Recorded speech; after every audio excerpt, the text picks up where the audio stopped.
It's been said before. Why don't you get a toupee with some brains in it? Anyway, back to it. Where we left off was when considering the 67 series Spider-Man under Ralph Bakshi's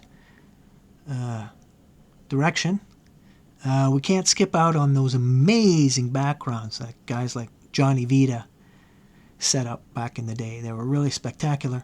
What I've done is I've taken some time to look at, well, that one episode in particular, Revolt in the Fifth Dimension, and there is our boy Infinita, who will be one of the figures to be placed on those backgrounds. So might as well get to it, take a look, and I'll tell you a bit about how it came to play.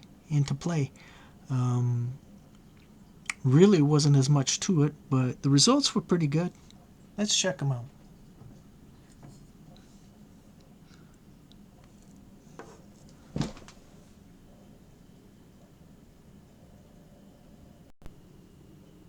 Presto. And there it was.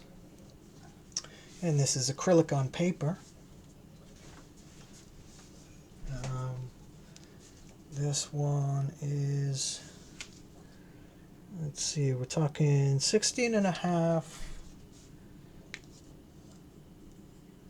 by about 12 and a half. Acrylic on paper. The major tones used is a bright red on both sides, a peacock blue washed down so much with the black that it almost takes on a black itself. We got teal blue in here. But anyway, this one here is where this figure, this particular pose, first shows up, right? It's where Infinita first shows up with this background. I encourage you to go and see the episode, and you'll notice how close it got without even attempting to be that close. It was it's nice to look at. I was pleased with it. It was so much fun doing. But the point was that really, when you look at the work, the structure and stuff, there's really not really much there. A lot of it is impressions of things rather than actual drawing. It could look complicated, but it's really not. So I'm going to remove Infinita here for a minute so we can talk about this. Oh, we're losing our drawing there. 1 second.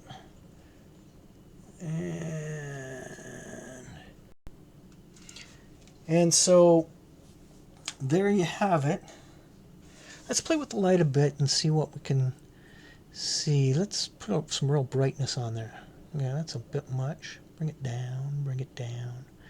I want the color to pop as much as possible with the lighting conditions I'm in here. They seem to do better darker, so we'll leave it. We'll play with it. It's a space scene anyway, so it's meant to be dark.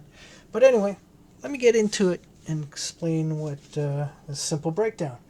Okay, basically, okay, let's minus the background for a minute, the skyscape sort of thing, the outer space depiction in the back there, and just concentrate on some of the structures. Look, very simple, planetoid, moon-like surface, right? So we need an arc running down. We've got 2 stone platform-like pedestal things, each for his feet, that lead down these trails, which apparently, if I got this right, Vita was suggesting go all over the place and you could travel all over them, right? At first I thought these were like root-like structures when I first looked at them, and then I realized, no, look, it's like a platform and you can walk all along. Pretty trippy, actually. And over here we have like this light fixture-like thing, or that is another pedestal platform kind of thing someone can stand on here. The only real drawing involved that would involve any kind of take care attitude would be probably these sharp crescent moon-like shapes here. right? There's 3 of them there. And yeah, they took some time to round up the edges and stuff. But, I mean, not time, but that's it. And then you're off and running. But before those objects were put on, and these platforms leading one to another, and these over here we have them in blue, you know, pretty trippy stuff. I can see what Vita was suggesting here as a landscape, and it's pretty cool actually. But what's even more cool, a lot of people feel that way, is the coloring he used. It's great. So how would I go about this? Like, again, I tell you, go and look at the actual and take a look at this. It wasn't intentional for it to look this similar, but I think it looks so similar because of the simple layout of it. That's what makes it work along those lines. But so here we go. What it started with was like I told you, a peacock blue washed down with black until it was so very dark that it would, in contrast to the red splotching on both sides here, it would come across as a black, almost like a dark brown even. But I'm telling you, this is just splotched in paint, right? There's nothing technical about this. Splotched in the reds, right? Splotched in the reds, splotched in this side, splotch. What you'd call like sponging, I'd call it, right? Sponging the paint in here. Same thing with this black background, although I could go in heavy with a brush in the center of this as long as it didn't interfere with these spaces here. Now the idea for these reds on both sides to meet this dark portion where Infinata would stand, which would make him stand out because of his redness, and he's a bright red, right? But these reds here, I ended up making them even brighter, right, than him, because I had a problem. I said, I don't want those reds in the skyscape to be the same as him, right? That wouldn't, I don't know, that would, no. I don't want that. I want them just off a bit. So I'm saying I got to brighten up these reds, make them really, brighten up these reds, make them really pop. And how you do that, if you want to brighten a red, bring it up from just your basic red to a bright red, is you add orange. Now you don't wash it in, you don't paint in the orange. Again, you go back and you dab, and this time you don't it's not exactly a dry brush, but you come in, there's pigment on the brush, but it's not exactly wet, and you dab and dab and dab and dab, and you bring it up until you're satisfied, until you get that tone, that brightness in the red. Then you got it. Now, these two zones here on the outskirts of the red portions that come in, that blend in and fade out and away as the dark tones take over, they have to look modulated. So the transition between the two is, if you look closely, is the use of violet and lighter tones of purple and stuff. So it's a medium between the two to suggest that modulation between the two, right? And also I used what's called, in comics for decades now, Kirby Crackle, the idea of little black dots to create a texture of, I don't know, a texture of outer space. I don't know if you've been out there up here in Canada in the summertime. If you get up there at the right time and you get a nice shot of the northern lights, well, around that time, if the clarity's extreme, you get this texture of the Milky Way that it actually looks like liquid. There's so much texture, and a lot of it creates the illusion of these little balls of light and balls of, these little objects. And that's where I think Kirby was going with when he draw that stuff in. So I put that in along the modulation more than any of the other places. Some of the violet in here and some of the purple hues are speckled with the Kirby Crackle, right, in through there, and that's it. And this green structure here, these stone structures, they're easy. Just wash the green in. They were green stones in the cartoon, so I left them that way. And this texture here, another piece of cake, right? A light blue wash, and then I came in with a teal, and some black to texture out some of the rough work that the original, if you look at the cartoon, tried to depict. There's nothing there really to go for, to draw. It's all suggestive of things, right? And brought in the teal, washed in the teal too, to complement the other blue, but left a strip of the light blue along here, suggesting cracked shadow again. And that works, right? So, like, you know, it was so easy to do. And the stone structures here, a little bit of brown and purples in here to do the rest of the rock formations. And then there's not much left. There's nothing left to draw except these other blue platforms, a couple planets here and there. Myself, I figured what I'd do was I'd come in and you know, to finish it off. I don't know. It just didn't seem. I love doing this. I don't know why, but I'll come in on a scene like this, and I'll bring in my white acrylic and just start speckling out the stars, right? And then you give them those 5, sometimes 8-point stars that give that a sense of twinkling. And I notice sometimes when I record this, as I have in the past, if you get it to a certain consistency in the recording, it almost looks like the stars are twinkling. They're not, of course. It's just the picture adjusting and readjusting, right? Those automatic settings. But yeah, that was it. I mean, and as well as it came off, as pleased as I was with it, I got to tell you, it was so easy. And it was 2 things. It was so much fun, and, you know, on the other hand, 0 skill required. Just like a lot of it is just freeing yourself up and going, letting it go. And I think if someone were to approach this as like, oh, I got to draw this all in accurate, and that, I think that would get in the way and act as a block for freeing yourself up for this painting here. You wouldn't have the nerve to just go in. Sometimes you just got to do it. It's not like figure work or something like that, or anatomy or something. But these backgrounds, I'm telling you, there's nothing to it. And I learned a little bit about washing in your background skies and stuff. If those particular factors aren't crucial to the composition of the painting, it doesn't matter. You just go and wash them in. Clouds and things like that, just go in. Just free your hand up completely, and you'd be amazed with what the things you'd come up with. But this one worked out well, and there it was.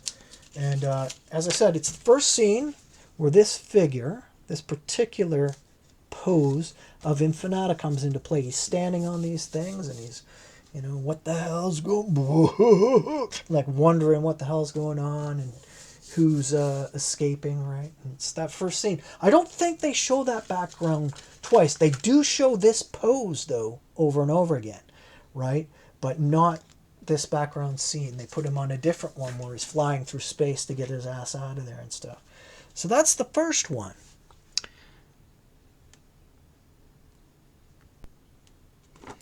Now this next one involved this other figure here, right? This is a smaller version of it, but it would be a larger figure to fit this background here.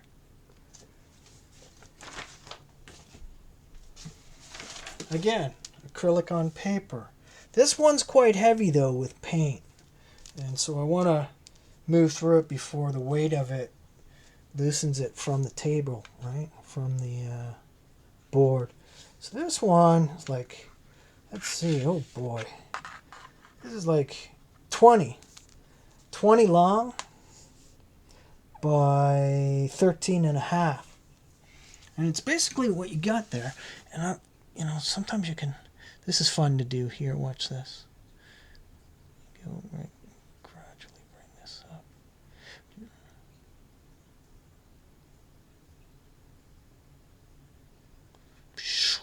Right? It's kind of a cool effect. All I'm doing is playing with the lighting. But, no, what you got there is the first, I believe it's the first, yeah, the first structure that shows our boy in this pose here, Infinata in that pose. And yeah, in it, he's standing off to the side. I'll show you that in a bit. But what it was that inspired this one was it was like a magenta, just like fine pelleted smattering behind him, and him kind of off to the side, like in front of it, off to the side, right? And I thought, wow, that looks really cool. So, no, it inspired me to do the whole piece and to do the outside extremities too, right? And what you're looking at, if you look at it, I talked about that kind of, that coarse, milky-like quality on like say a summer's night when it's really clear. Like if you're up north and you see the northern lights, on those really clear days, it looks like liquid that you could just stick your hands in to, right? Well, I was going for that on the outskirts, right, with these blues and these teals, right? In the center, it's pure white. I put it in there, but it's like if you look at it with the magentas and the close tonal values to magenta, it's like a pink crab nebula, right? You've probably seen pictures of the crab nebula from Hubble and stuff like that. But it's like that, but in various tones, right? As you go outward, those tones get darker into some reds here, into even some light browns along the edge, and then the contrast is too big for like a modulation. So what they're surrounded in is the same kind of thing, with the blues and the teals coming in and out of the purples, modulating themselves into themselves,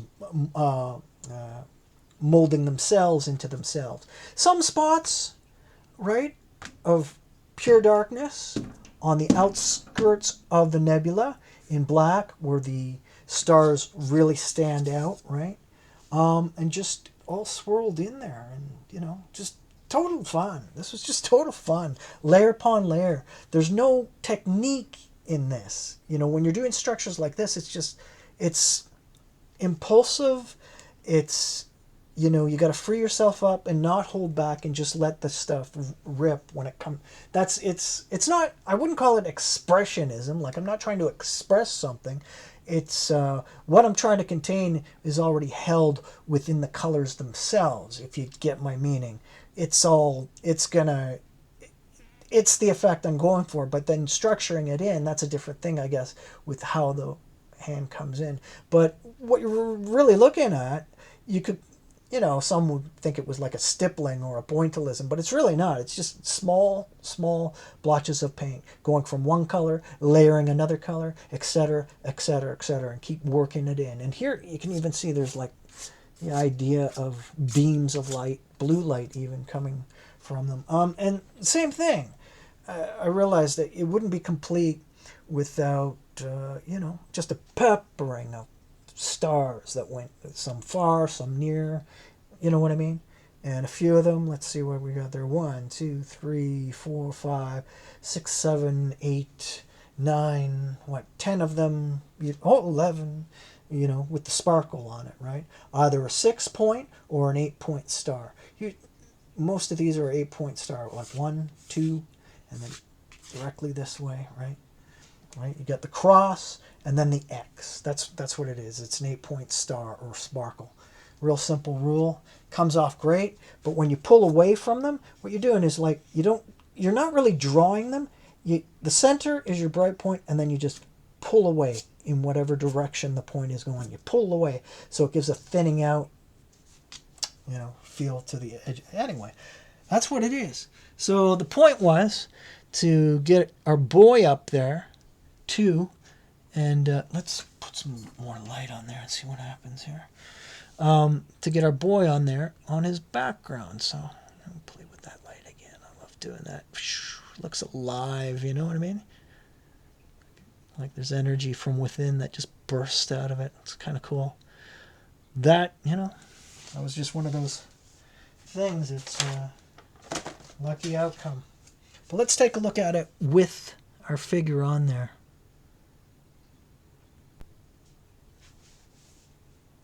So yeah, there you go. What you're looking at there is actually a photocopy of both the background and the figure, and then taking that photocopy of the figure and pasting it over the photocopy of the of the painting itself. You can see there's a lot of the portion has been cut and trimmed away here. Actually, this went further, but there was a section up in the corner here that was missing, so I just trimmed it along the edges. I figured as long as you could get the figure in and his hand in there with the center of the crab nebula in there, it would be good. But anyway, that's how it would look, right? And I thought that was great, because that's pretty much how it was. If you look at the KRANZ production, you'll see it's the bright magenta here. Not too much variation like in this one, but enough to inspire me to do this. So there it was, right? That seemed to work. As far as light sourcing goes, I don't know. Let's see what happens here if we still have that power. Yeah, it does. It brightens right up there. That's great. So that's what it was. And like, again, I mean, I gave you a rough description of how this was done. It's just all small dabs of paint for these backgrounds. So easy, but so much fun. It's so weird that way, right? Some of the simpler stuff, even more fun. It's not the first time I've discovered that. But yeah, there he is, right? There he is, our boy, Infinata, in front of his Johnny Vita background.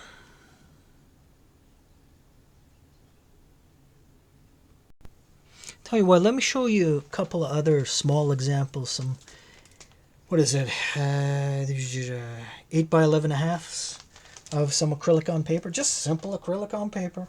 In fact, these ones I'm about to show you weren't drawn first, they were just painted on. Let me take a look at those. Okay, so right off the bat, what are we looking at here? Well, playing with that peacock blue again, bringing it down in a blacker tone, almost a navy color. It's a nighttime scene. So what do we got? We got a big fat moon on the horizon there, right? But we got a ship that's like part ancient Greek, part Viking. See, we got a masthead thing here. What that actually is a wooden carving of a middle finger pointed at the moon as they head into it. And if you look closely, it's, you know, it's more of an impression from the highlights, right? From the lighted areas that kind of give it shape. Like here you see the woodwork of the back of the ship. And yes, that is a thruster blasting out like it's, you know, bursting away like a rocket. It's rising up out of the water, and the water's dripping down into the sea that's being highlighted by the sheen of the moon, right? And down here you got like a village in that set up. Looks like ancient Greek ruins or ancient Greek polis, whatever. So yeah, it's right. It's raising up in the water, and it's about to blast forward. That's going Heavy Metal Magazine, folks. That's what that's about. Complete fantasy, just like the idea of the image. It's just as, I don't know, kind of wild and releasing. Not very definite, as I said. More, if you look at the intricacies on board, you see a couple of figures here standing on board in front of a wheel to guide the rudder, whatever. But it's more, again, the light leaves impressions of these things, right? That's the point.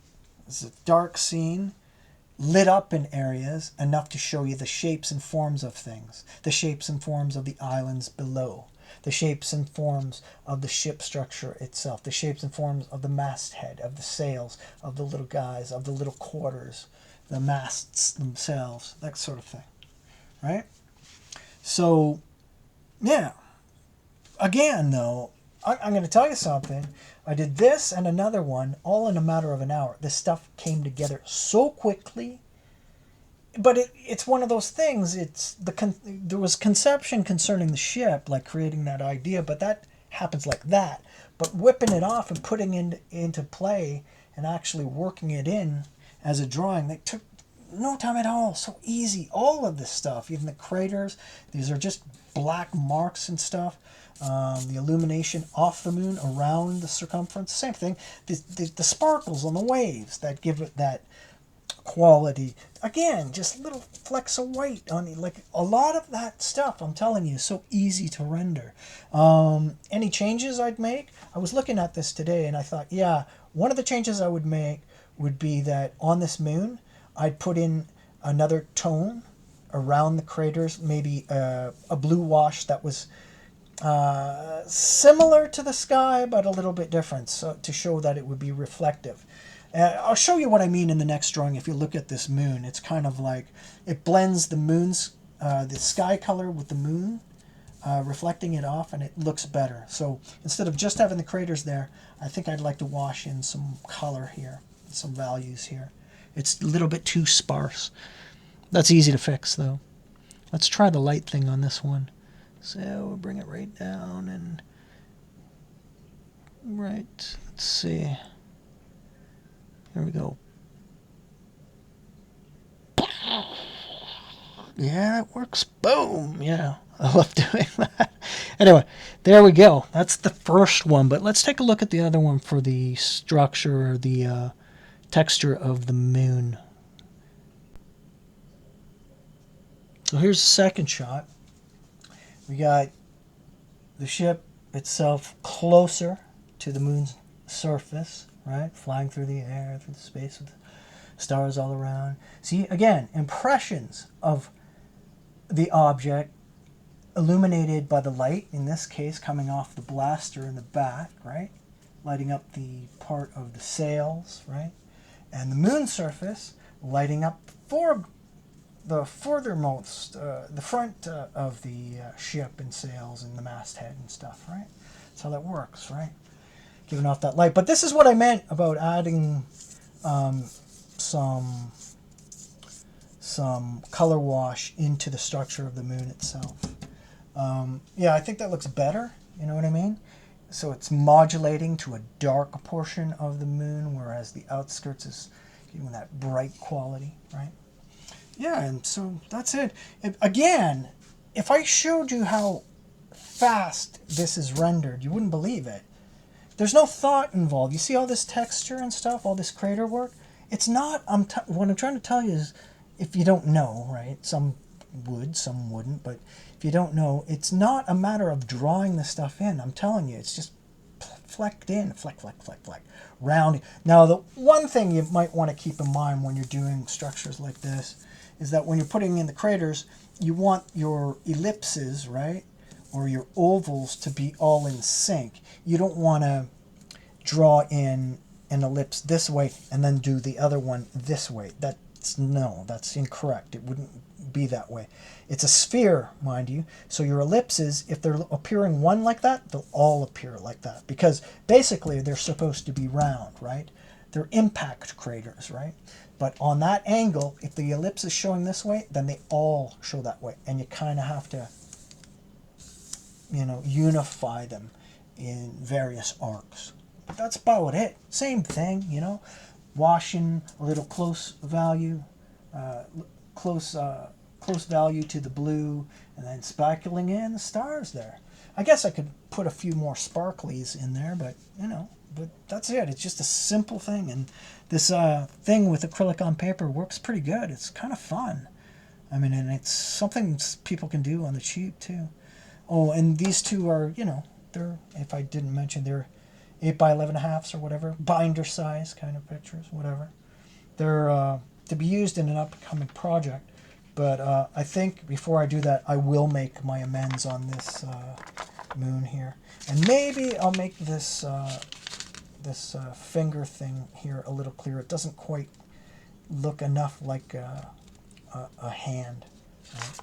I mean, I planned on doing a close-up of that particular part anyway to show, so maybe I'll do it that way too, have it lead up and then show that figure or of the, you know, whatever.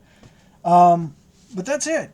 It was originally the video is just to, you know, I don't know, show some inspiration coming from Johnny Vita and Ralph Bakshi concerning this 70s kid's favorite episode from that particular series.